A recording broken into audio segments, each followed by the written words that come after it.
तीन खाने कौन से हैं जिनका हिसाब नहीं होगा, उसको आज मैं बताऊंगा। हदीस शरीफ से साबित है।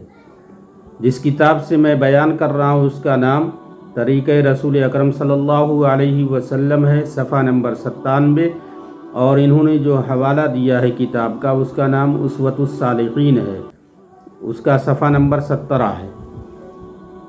तो तीन खाने ऐसे हैं जिनका हिसाब नहीं होगा, इफ्तार के वक्त और सहरी के वक्त का खाना और मुसलमान मेहमान के साथ खाना। ये तीन खानों पर हदीस शरीफ में आता है कि जो भी खर्चा किया जाएगा इनका हिसाब व किताब क़यामत के दिन नहीं होगा।